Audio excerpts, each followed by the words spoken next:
do you try and force this? Targamas has a great flank position here. But let's see, because Dragon's not done yet. Great ulti from Yike as well. Death Sentence on the Dragon, but it's again the Smite King of Winter. Korean Hypno! Blow G2 apart! Big from Han Sama. Vladdy eats some of the fruit lettuce in the river as 6k is now the held. Nate just grabs the zone out. KC want to try and flip, maybe turn for the fight. True Shot Barrage or rather the ult from the Ornn is disengaged from. Canna flashes and knocks down Broken Blade. And now he's got a reset. Fly, Canna fly. Watch the Aatrox with Infernal once again. Rock Europe's world. Yes.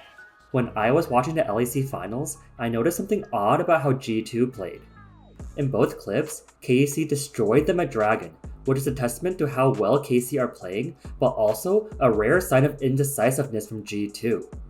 In both clips, G2 arrive at Dragon super clumped and are consequently punished by KC's flanks, such as here and here, by both Targamas and Canna. Even though Canna got a 5-man Gnar ult, Targamas deserves most of the credit for setting it up with a flash Rakan W. This grand final cemented KC and LEC history by breaking G2's championship streak. Before this season, G2 were untouchable. They dominated Europe for so long that some fans thought that the lack of competition was actually hurting viewership. In the past 3 finals, only Fnatic seemed like contenders for the trophy, but they fell short every single time. But this year, Carmine Corps wrote a Cinderella story, defeating G2 in a decisive 3-0 grand finals after struggling so much last year. KC finished 10th in the winter and spring seasons, and then made playoffs in the summer. KC were once a laughingstock of the LEC, but now they did something no other LEC team could ever dream of. So in this video, let's analyze how KC defeated G2 so brutally to be your LEC representatives at first stand. First, let's take a look at the drafts in all 3 games. We noticed that in games 1 and 2, G2 are not drafting comps with much playmaking potential.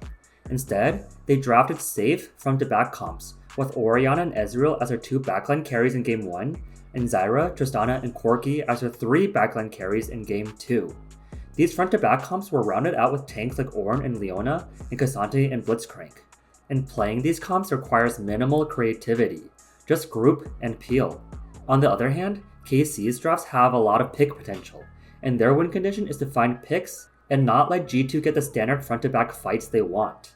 But in Game 3, G2 spiced up their draft with Pantheon and Ryze, 2 champions with semi-global ultimates, and Urgot, a champion who excels in 1-3-1 team comps. This is similar to how G2 drafted in the past, but as we shall see, they still get outplayed by KC's superior team fighting. In Game 1, G2's playstyle is heavily limited by their front-to-back comp. At this dragon fight, they have to walk into the river together, but even as they prepare to fight, they decide to give Dragon up for free. Why? This is probably because Caps is top matching Canna, and Orianna is a critical part of G2's team comp. Without Orianna, Ornn ult, Vi ult, and Leona ult can't be comboed by anything. Ezreal can't make much use out of the CC. So, G2's strength in the 4v4 is drastically weaker than in their 5v5. So, G2 plays it safe and lets KC get a free dragon. 5 minutes later, G2 gives dragon to KC once again, but this time, they look for a cross-map play. This urge to cross-map is G2's trademark strategy that made them so dominant for so long, but KC is aware of this and they punish them accordingly. Even though Yike and Kalist are doing dragon, Vladdy and Targamas are running topside just in case G2's try to rush Otacon. Vladdy is sitting on a ward, and G2 thinks that they can catch them out, but little do they know, it's Vladdy catching G2 out. Just when Skewmon is charging his ViQ, Vladdy rides his Talia wall directly towards Han Sama, and Targamas and Canna are also ready to cut off his escape paths. Topside ought to be G2's strong side, since KC were on Dragon, but since Caps is farming bot and Broken Blade is AFK farming top, G2 actually find themselves outnumbered. The Talia wall even knocks up Han Sama, right into the waiting arms of Canna. And then Han Sama arcane shifts over the wall, only to get chased down by Canna and Targamas. Caps and Broken Blade then join the fight, but it's too late. Caps wastes TP, and Broken Blade wastes ult, and KC gets small wins on both the top and bot sides of the map. At the next dragon, once again, G2 are clumped and scared of entering the river.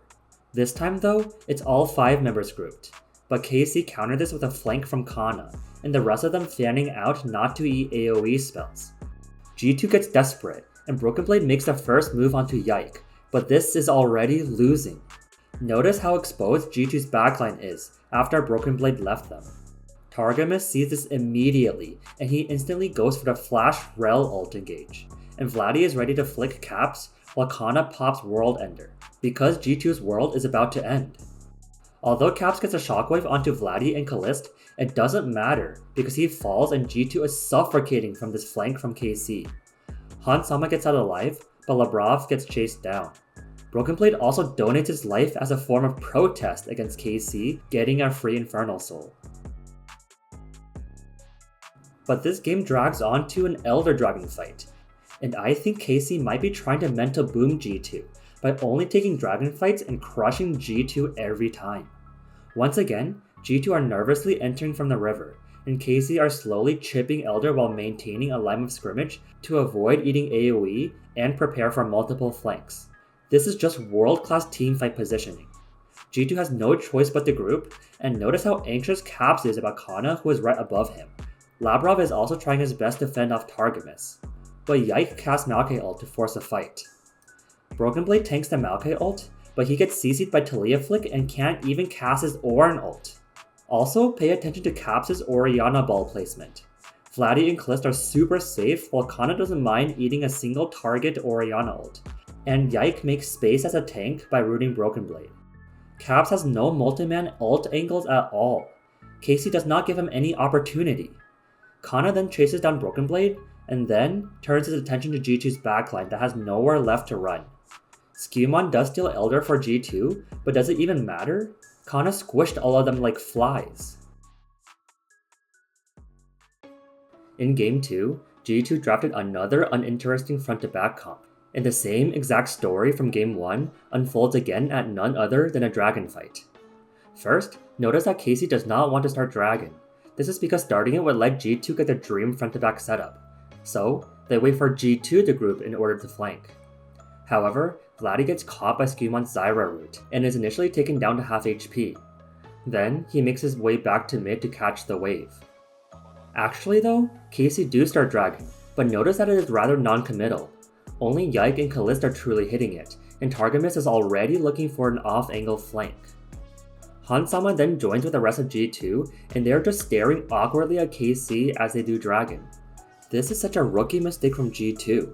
First, Broken Blade doesn't even have TP, and without your primary tank, your 4v4 is absolutely garbage, not to mention that Canna has TP advantage. Anyways, back to the 4v4, G2 want the front to back, but KC won't let them have it. But notice this ward that was not spotted by G2's control ward. This ward will be the MVP of the fight, as you shall see. G2 is very nervous, and they take tiny steps forward with Labrov at the front, only to dodge the arrow which flies right into Skewmon. And now, KC are ready to go all in. Canna TPs to this ward at Raptors, Vladdy has a flanking goal from mid, Kalist is positioned on the right, and Yike is arriving from below. Ladies and gentlemen, this is a clean 4-point flank from KC. They are ready to do some damage at first stand. Yike scoops Han Sama and Skewmon, followed by Targamas' Alistar combo, and Vladdy is in position with a charged Yone Q3. Vladdy jumps in and is about to get a 3-man Yone ult, but Skewmon and Han Sama both flash out of it. But what's the point? They both flash into the waiting arms of Canna. First, both supports fall, but then Canna kills Han Sama. This flank setup from KC was gorgeous, and it gets them a free dragon. At the very next dragon fight, the same thing happens again. Just look at how nervous G2 are as they try to protect their carries as they enter the river. KC are just lurking in the shadows as G2 walk in together like sheep. And I don't blame them. As a front-to-back comp, this is how you should play. G2 gain control of the river, with Broken Blade and Labrov leading the way, but KC don't care. They tell G2, you know what? You can have the river. Please start dragon whenever you want. And G2 are so confused. They have full river control, but it means nothing. Dragon is still not up yet. They all walk back to mid to stop KC from using Rift Herald, and Vladdy purposely crashes Rift Herald early to not get caught. And G2 are so occupied with Rift Herald that KC are the ones to start Dragon. But once again, it is only Yike and Kalist on Dragon, while Vladdy, Canna, and Targamas are off on the side. G2 are shepherded into the river again, but this time, Caps tries to break out of KC's chokehold, and he jumps onto Vladdy after he used Yone Q3.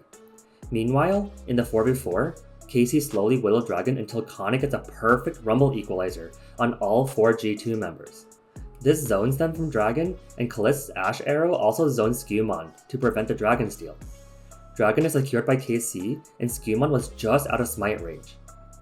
Having used 2 ults to zone G2, they have the discipline to back off and end the play.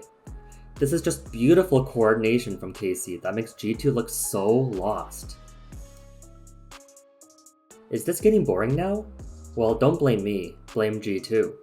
At the next Dragon fight, KC are at solo point, but for the 3rd Dragon fight in a row, G2 go for the same exact setup. This fight breaks out with a risky TP from Vladdy, but Yike and Canna's Rumble equalizer buy time and space for Vladdy to arrive, and as Yike is focused down, he gets a 2-man Skarner ult that cooks Skewmon and Labrov on the equalizer.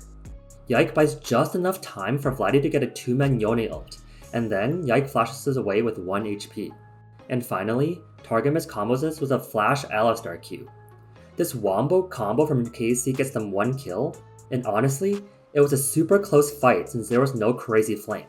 KC are just better, even when they take regular fights. Now, KC has an Infernal Soul, and G2 are still ARMing, but then again, what can you do with a front to back comp? This time, Canna tucks himself in the jungle so he can ambush G2 if they are too lazy to walk to Dragon through the river. And sure enough, Canna catches Broken Blade with a harpoon.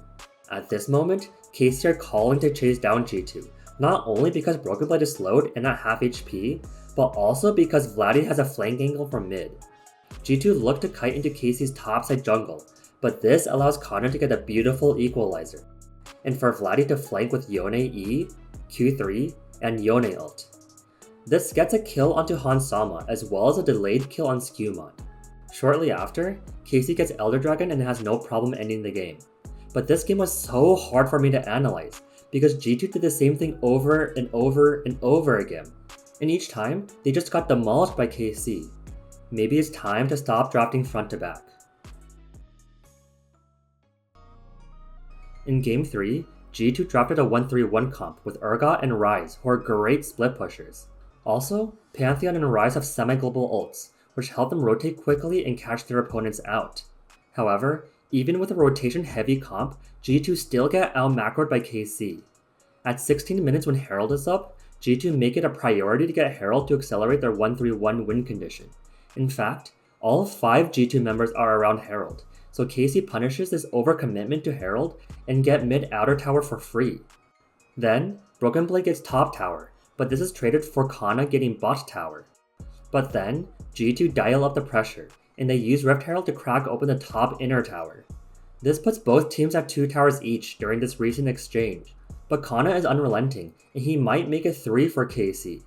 So now, G2 needs to make a critical decision. Do they TP to save their bot inner tower? Or do they stay top with a numbers advantage and catch KC out and hopefully bait out Canna's TP? G2 decides to stay, but how do you force a fight when nothing is up? Labrov decides to go back into KC's jungle and look for a fight out of thin air. He sees Targamas recalling on a ward, so he feels like he has to go for the pick. And so, Labrov calls his team to stay top. And even though Targamas gets hooked, his teammates are locked in and are ready to defend. Skewmon gets deleted since it's actually a 4v4. Hansama can't do anything while Kalist is in range with Jhin ult. So once again, KC wins a fight on G2's strong side, while also getting free resources on the other side of the map. Caps finally decides to TP to save the bot inner tower, but Vladdy immediately responds with a TP of his own. And since the tower is nearly dead, this dive isn't really a dive. They just kill the tower mid-dive, and then finish off Caps. This series of plays was once again a gross macro miscalculation by G2 that was punished beautifully by KC. And now, we get to the famous Gnar clip, but this doesn't need any analysis. G2 just arrived to Dragon as one big clump, and they are asking to be comboed. Schemon desperately flashes forward for a smite steal, but misses. And now, look at the flank angles from TARGAMAS and Canna. A 3-man flash Rakan W into a 5-man Mega Gnarled. This was simple and effective, and was the championship defining teamfight. G2 try a Hail Mary one last time at the same location, but it's like playing hide and seek when you're 8 years old against your teenage brother. Even without vision, KC knows exactly where G2 are and starts surrounding them. Yike then raw dogs the fight, and they utterly destroy G2 for the championship. As first stand is about to begin, I think KC will do some real damage at the tournament. They have everything that makes a team great in modern League of Legends. They look super cohesive, and they have strong macro and mechanics. And for the first time in a long time, G2 will have to sit out of an international tournament, and reflect about their disaster of a performance in the grand finals. Who do you think will win first stand? Where do you see KC placing in the tournament? Let me know in the comments. If you like analytical content like this, please hit the like and subscribe button for more. I also have a Discord server where you can chat with me and other analytical viewers. The link is in the description below. Take care and enjoy First Stand.